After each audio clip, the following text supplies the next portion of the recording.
Welcome back, my dudes and dudettes. So let's talk blades, because that's what we're into.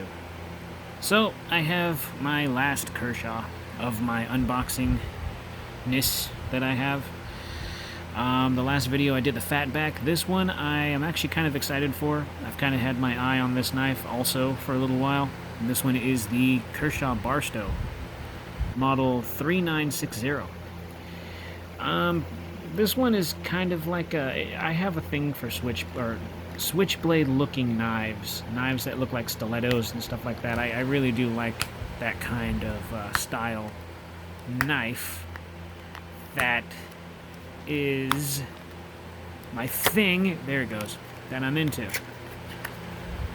So yeah, Kershaw. And of course Kershaw is assisted. So it comes with your reading material, your policies, and your warnings and all that. And there's the knife. So go ahead and put that back in there. Comes in a plastic sleeve. And it looks just like the picture. Really cool. Really, really cool. So, like I said, I'm not a huge fan of Kershaw, but there are sometimes they tend to catch my attention with certain pieces, and this one kind of caught my eye about a couple of years ago. And it caught my eye because it had the blue anodized little holes right here, and it also kind of resembles a switchblade.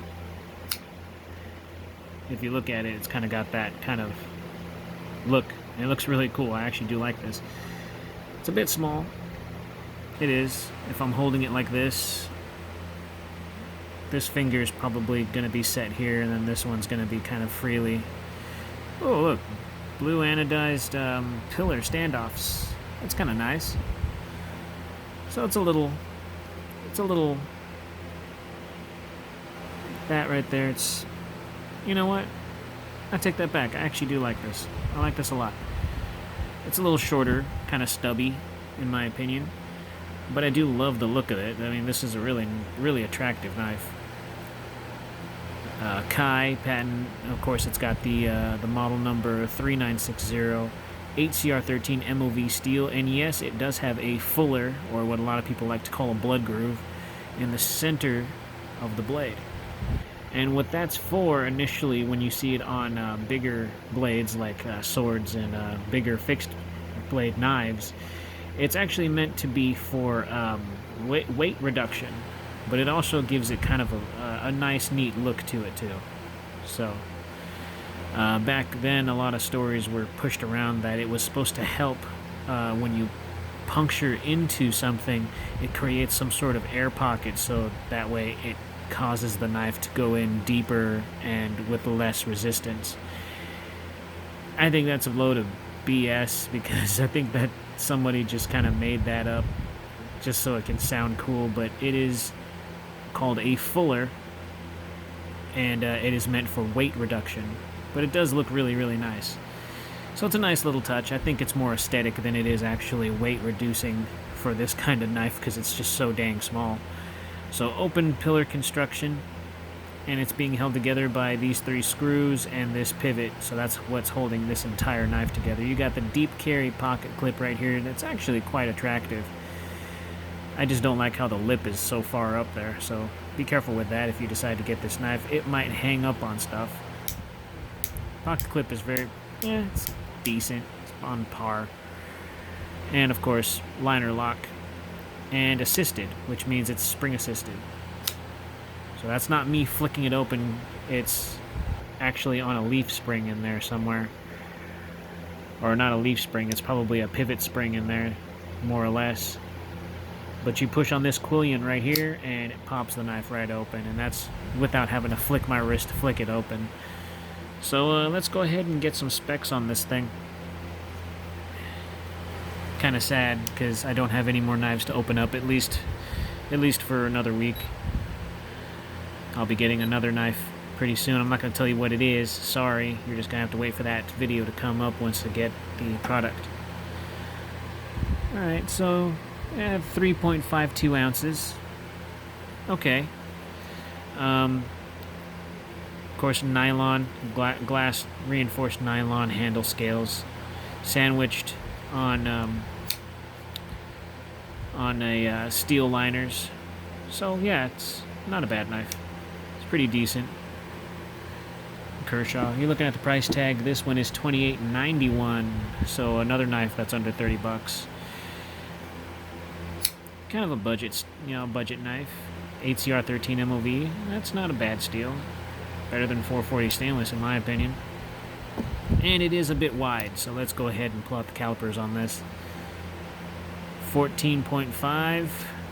And how about that blade? I tend to keep slipping off the quillion right here. Alright. Okay. 2.0, 2.1, 2.2, around about 2.1, 2.0. And of course, let's check out those washers. If I can see them.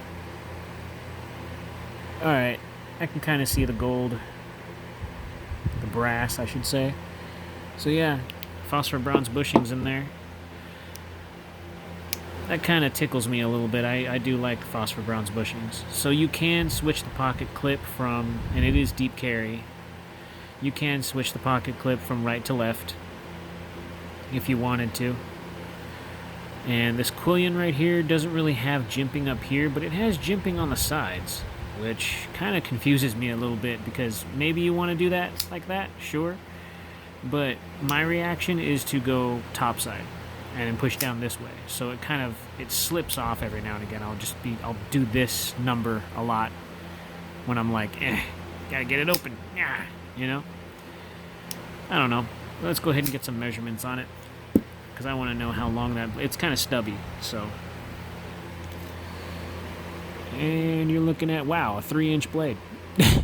All right, so 3 inches of cutting edge, and about 3.5 if you're judging it from the handguard up. Not bad. So from tip to the end of the handle is 7.25. That's okay. It's not huge. It's kind of stubby and kind of small, but it's a nice knife. I do enjoy that. I really, really do enjoy that. It's not like your everyday knife. Or maybe it is. Maybe it is an everyday knife. But I guess that all really depends on you. So yeah, spear point, that sort of thing. Let's see how sharp it is. Get the paper out.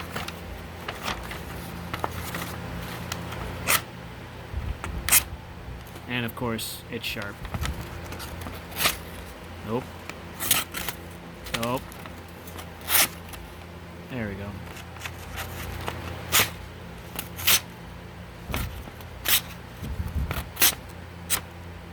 Oh yeah.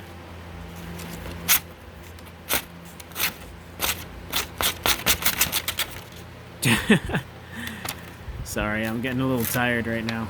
And let's see how that tip is going. Yeah, that tip's pretty good. Tip's pretty good. So, yeah. Okay. Alright. Not bad. Not bad. Could it be better? Yeah. But you know what? In my opinion, it's good for the collection. 1 second.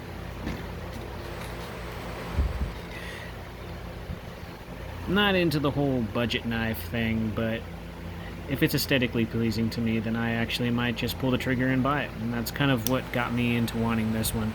But I kept asking myself, like, did I really want it?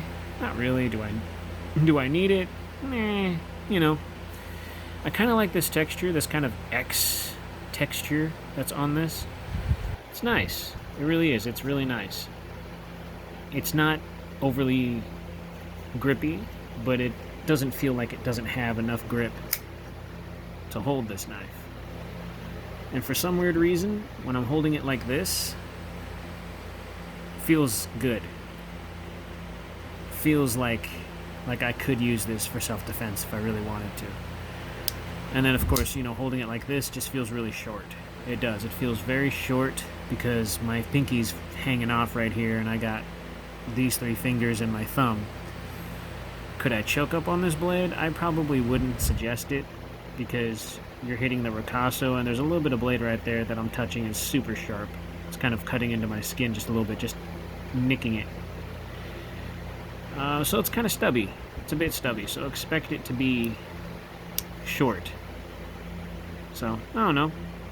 Bang for the buck, $28.91 on Amazon. I'll see you guys in the next one.